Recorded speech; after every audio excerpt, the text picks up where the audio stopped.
I really want to see a new Shaft movie made starring Arnold Schwarzenegger. Why don't we make a movie about Martin Luther King and let Brad Pitt be him? If you don't care about diversity, then do it. See how fast the media and BLM will protest. Would you condone Black Panther being cast as a white man?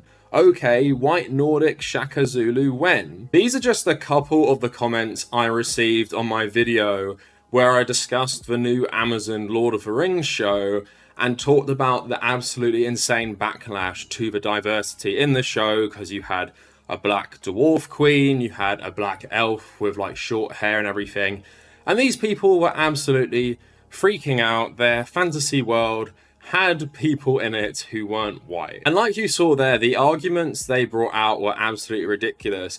They were talking about like Martin Luther King. Other people were talking about the TV show Roots. And then the thing that came out time and again, and I think it's very telling they could only use one example, was Black Panther by Marvel, saying that like, well, if you like diversity so much, let's have a white Black Panther. One of the only prominent like massive blockbuster films to star a mostly black cast, not even like exclusively black cast, but telling like this African story with a lot of African American actors. Again, everyone using the same example I think is pretty telling why it would be weird to make a white Black Panther. So in the video today, we're going to go through the backlash to my video on the backlash, talk about how ridiculous these arguments are, but then I want to bounce off that and then talk about like why something like Black Panther is different and why you don't need diversity in Black Panther, why it's not okay to make like Black Panther white. And it's mainly because, of course, the film industry is largely controlled by white nations, mainly the UK and the US. Historically, most people in leading roles have been white men and white women. And think of this right now. What's your favorite film from Africa? Do you even have a favorite film from Africa? Can you even name one film from Africa? The only couple I could name are from Neil Blomkamp, a South African man making films about South Africa, but of course he is a white South African. And in your head, unless you grew up in an African country, you probably cannot name an African film made by a black or non-white African director starring black or non-white Africans, because the film industry is largely a reflection of the power dynamics in the world. And of course you have like rising film industries, mainly in China is a big new one, but of course historically Bollywood from India, and then you see things like Nordic stuff at the moment, and of course things like French cinema is quite famous. And you have some outliers, of course, like Asghar Farhadi, who makes like A Separation and some other like Iranian films, but he is very much the exception. So in this video today, we're going to talk about the global film industry, why Black Panther was important for representation, and why, of course, saying we should have diverse casts in fantasy shows and fantasy movies doesn't then mean you should take away one of the few like really visible representations of like black and African culture. But before we go any further, if you like the video when you're watching it, please like the video, maybe leave the comment to help this video and help its performance. If you want to support my work, I'm trying to build up as many $1 to $3 patrons as possible, so consider becoming a patron. And for that, you get access to the private patrons Discord server and my Nintendo Switch friend code. Also, follow me on social media at the Kavernacle on Twitter and Instagram. Come join my community on my subreddit, that is in the description. And if you want to keep up to date with my live streams, they are archived on the Kavernacle Extra, and that is my second channel. So before getting more into like the global power dynamics and historically minority actors being shafted and minority roles actually being played by white actors, let's start with the comments and the replies to my video. So my video, Anti-SJWs Meltdown Over Diversity in Amazon's Lord of the Rings, has 2.5k comments, 1.7k likes, and 34k views. I released this like 2 weeks ago. So honestly, go see for yourself the amount of garbage thrown my way. Of course, a lot of it was to do with Anglo-Saxon stuff, because I attacked that directly, but here's some of the comments I picked out for this video. I mean, it's less about diversity and more about injecting modern times idea of diversity into Lord of the Rings. Humans, man as they're called, are already ethnically diverse, because we know that the Easterlings, Harad and Umber,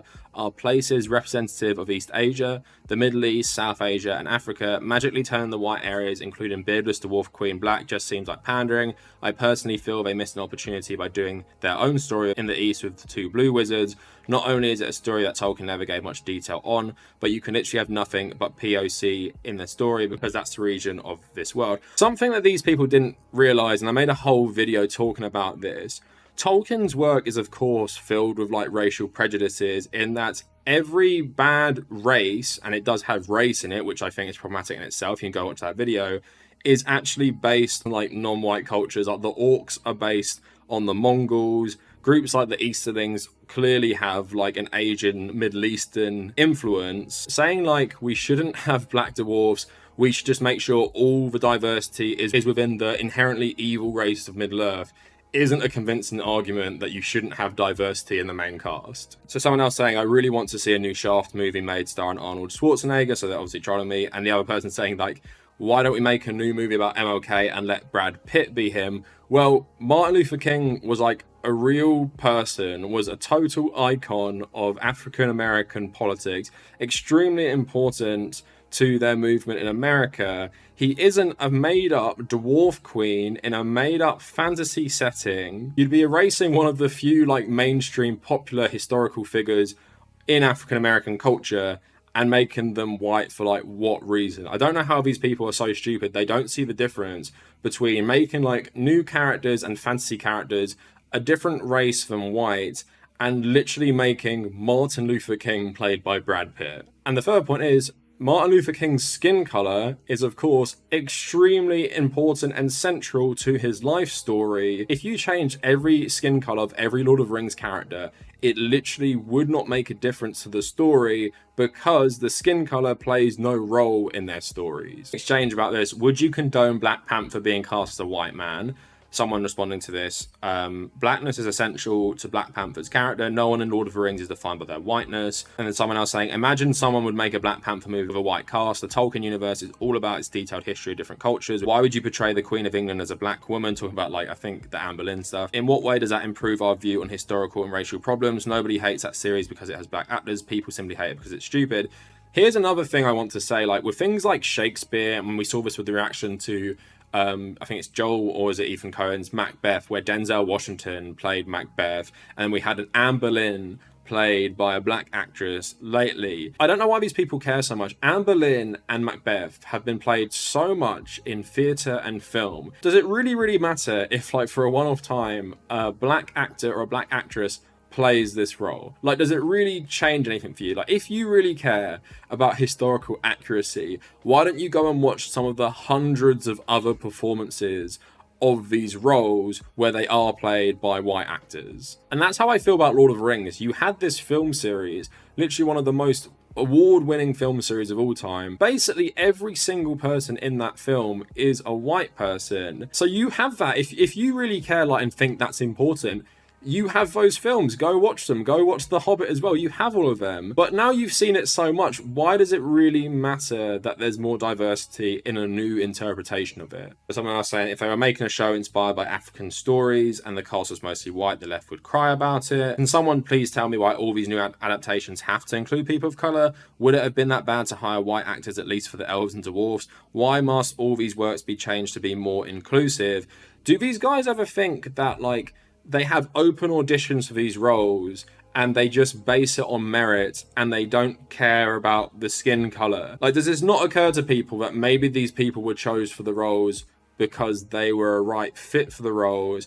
And when you're having a fantasy series where there's no like concrete rules on what color you can be, then it does not matter at all. Kavernacle would apparently be okay with the Roots series being remade with various white and Asian cast members. If you want to create a fantasy program that's all inclusive, go for it, but leave the established stories alone. From Roots to Lord of the Rings. So the problem is, Roots is based on a historical event, Lord of the Rings is not. Even though Roots might be fictionalized in some ways, it's still based on something where skin color is absolutely central to the story, to the historical event. I don't know how dumb you have to be to say that if you're okay with changing people's color of skin in Lord of the Rings, you should be okay with changing it in Roots. If you had Asian and white actors playing the main characters in that show, it completely defeats the point of the show, and it just does not even make sense. Then you have other stuff like, it's no different to casting a white man to play a medieval African king, and I say, oh yeah,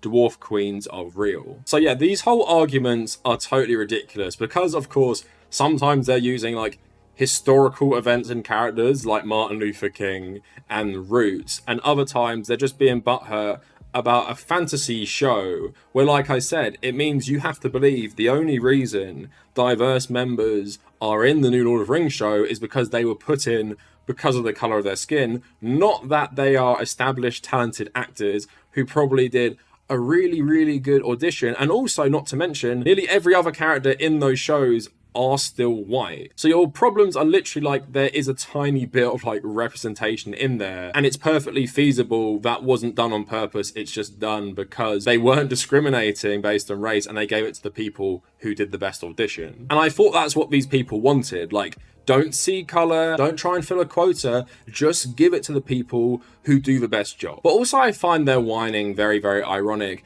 in that Hollywood historically has had white people play minority roles, and not only play minority roles, sometimes even play those minority roles while cosplaying and having the makeup of that minority. So there was a good article, 25 times white actors played people of colour and no one cared. Again, these people don't care when this happens the other way around. And this is even when it's a real person. So Angelina Jolie as Marianne Pearl. Film A Mighty Heart is based on the real life ordeal of journalist Marianne Pearl after her husband Daniel, a journalist for the Wall Street Journal, is kidnapped. Character's background: she was born in France, but she is of Afro-Cuban descent.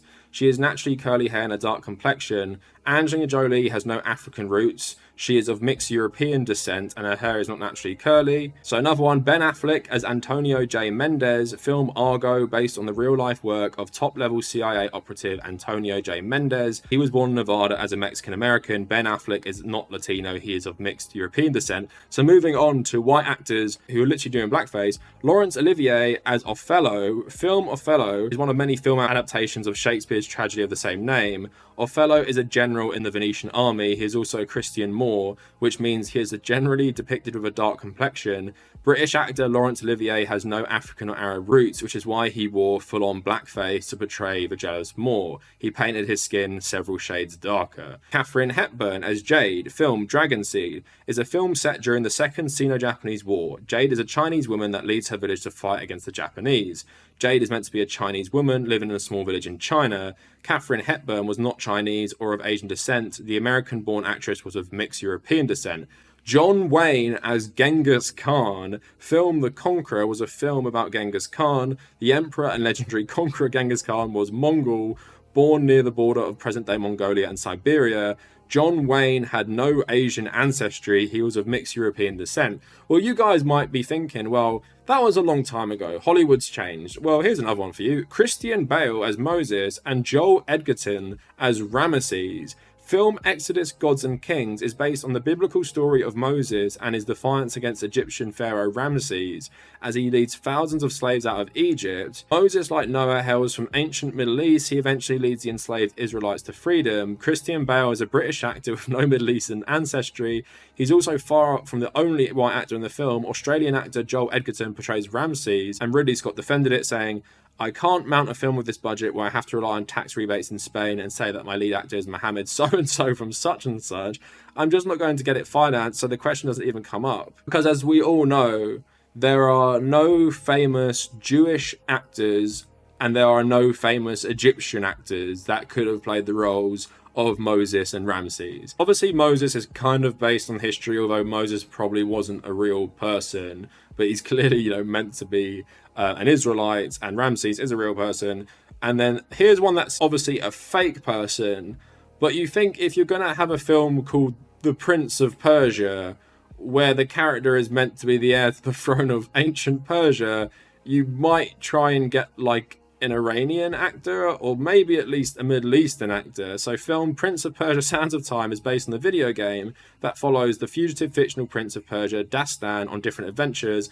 Unsurprisingly, the Prince of Persia is meant to be Persian. Persia is actually what most people recognise as Iran. Jake Gyllenhaal is not Iranian, he was born in California and is of mixed European and Jewish descent. So here's another one from old times. Marlon Brando as Sakini. The film, The Tea House of the August Moon, is a satire set in post-World War II Japan that follows the US military's attempts to Americanize Japan. Sakini is a local who becomes an interpreter for the US. Marlon Brando is not Japanese or of Asian descent. He is of mixed European descent and wore full yellow face for the role. He also portrayed real-life Mexican revolutionary Zapata and Viva Zapata, despite not being Latino. Yul Brynner as the King of Siam. You guys might be familiar with this one. The King and I is a musical set in Siam and centered around a British widow who becomes a live-in governess to the King of Siam's children.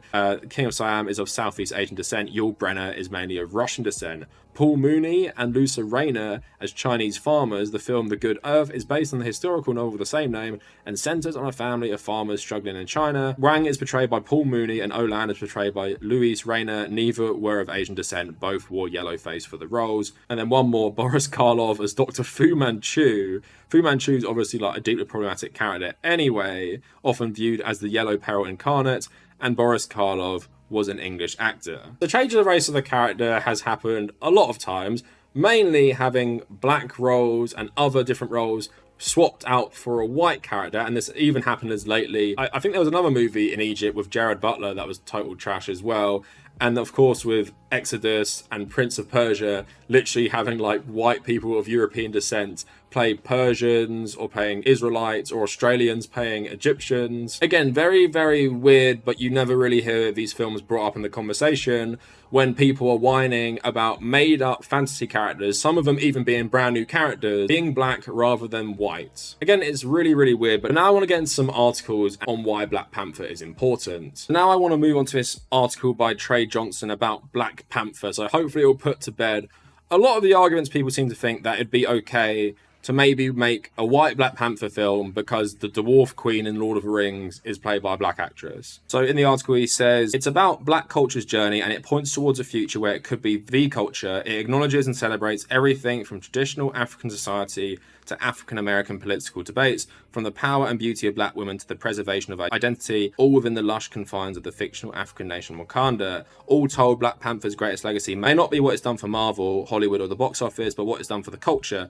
In Wakanda, which offers much to marvel at for audiences of all backgrounds, black viewers in particular have found a cultural oasis that feels like nothing we've seen before. Black Panther is in many ways a love letter to black culture. Africa has traditionally been an unsophisticated bit player in American media, often portrayed as backward, savage and chaotic in everything from news to films. Its portrayal has left little room for other interpretations, which is why Black Panther's vision of Wakanda feels refreshing. It's not just Wakanda's skyline that makes an impact though. The film drew on a team of designers and stylists to showcase a very specific, beautiful black aesthetic. In an interview with the New York Times, Camille Friend, who oversaw the various hair designs of what she called a totally Afrocentric natural hair movie, said the entire production was considered against a backdrop of a bigger black cultural moment. We're in a moment where people are feeling empowered about being black. She says the hair helps communicate that. Like the film's hair, Black Panther's costuming was an opportunity to infuse meaning and pride into the movie. As the film's head costume designer Ruth Carter shared with NPR, the costumes, like Wakanda itself, needed to evoke a place and people that had never been colonized,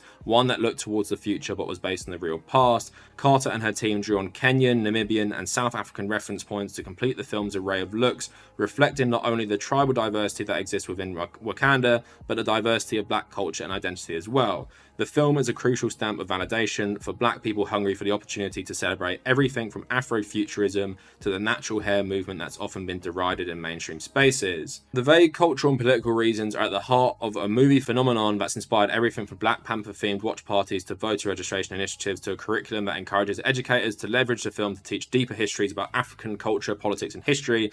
It's also opened up dialogues and personal reflections about black identity in America. The film has also jumped to the current black political thought, prompting challenging think pieces about T'Challa and Killmonger's rift is a representative of the familiar ideological debates in the black community, and what the film's politics represent about the state of Black America. In addition to escapism and inspiration, Black Panther offers African Americans the opportunity to re-examine and reimagine their place in the world. Wakanda has emerged as a vision of what's possible, representing what true liberation could look like, but the power of that fantasy is directly linked to the harsh realities of Killmonger's experience growing up in Oakland, far away from that utopic vision. The expansion of Black cinema is significant, giving Black audiences complex relationship with Hollywood, which has typically represented a narrow slice of the African American narrative. It's an industry that has often seemed invested in Black Americans, primarily as slaves, victims of inner city strife, or symbols of comfort, and is fixated on stories about post-Reconstruction and civil rights, and biopics of famous Black people that only glimpse at race. For a long time, it felt like only stories about the African American experience Hollywood was interested in telling were stories that were intertwined in some way with the white experience, making this shift towards stories that center Black narratives as Black narratives feel both welcome and long overdue. Pulled from a posture of power and pride, Black Panther is in many ways a most necessary antidote for the Black American experience in 2018, an elixir that provides escape into a world where Black Americans can imagine these conversations outside the white gaze. As Black America feels under assault everywhere from Charlottesville to the White House, it's invaluable to be reminded that we still have the ability to soar and take action like T'Challa, strong Black bodies of justice. The value of that reminder is not just timely, it's timeless. So as someone who didn't particularly like Black Panther, I don't really think it's a good movie. Personally, I do appreciate the uniqueness of it as a movie, the aesthetics, and I didn't know a lot of that stuff until I read about it for this video. So that's what it brings when you have Black filmmakers and Black talent make a film that's centered on Black political themes and Black history, despite being in a fictionalized universe. And the skin color of the characters matters because you actually have this whole political narrative between Killmonger and T'Challa about what it means to be African in two different places, in Wakanda and in the United States. It's really, really important to the story in a way that the skin color of Lord of the Rings characters is not important to the story. If you make Black Panther a white guy for no reason, just because you want to mix it up,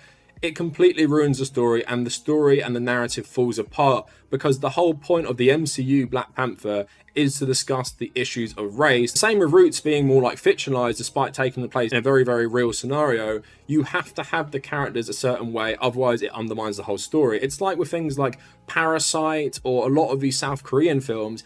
If you remove the Korean context, a lot of these stories fall apart a lot because there is a specific Korean element. The same with Squid Game. An American Squid Game does not work as much because the criticisms of Korean capitalism specifically are what make that show unique, because it's taking a pretty generic concept of a dystopian game show, but it characterizes it with specific Korean politics and culture. The same goes for Black Panther, the same goes for Roots, the same does not go for The Lord of the Rings. And like people argue me in the comments, The Lord of the Rings has so many influences, from Mongolia to Finland to the Anglo-Saxons to different German peoples and stuff like that, to Viking history. All of these things are quite diverse. It's more like this massive melting pot. And like I said before, the race stuff does not matter unless you want to tell me you agree with Tolkien's problematic views on race, that every non-white character in The Lord of the Rings should just be evil, because that essentially is the world Tolkien presented. And I want to make one more point as well. So the original Blade Runner had a problem with its Orientalist depictions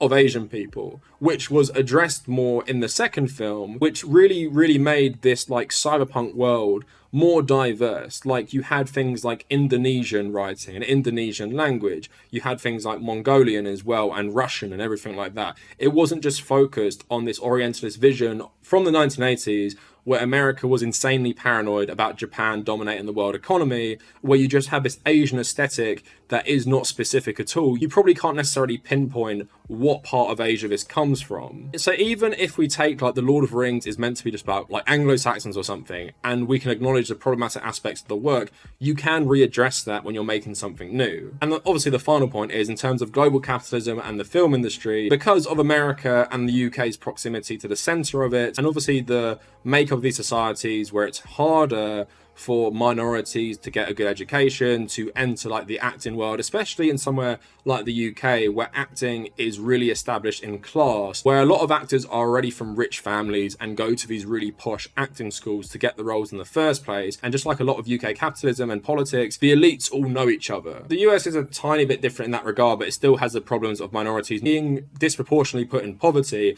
and that reflects in the film industry, where historically most roles have been given to white people. And this still happens in the last decade with Jake Gyllenhaal and Christian Bale and Joel Edgerton. And the way these guys only focus on the white Black Panther is so telling, because it's like the only mainstream movie that centered the story on African Americans and the black experience, and like the article says, didn't have the white gaze in it. Anyway, let me know what you guys think down in the comments. If you want to find me on social media at the Kavernacle on Twitter and Instagram. If you want to support my work, check out my Patreon. If you want to join my community, check out the subreddit. And if you made it this far, thank you for watching.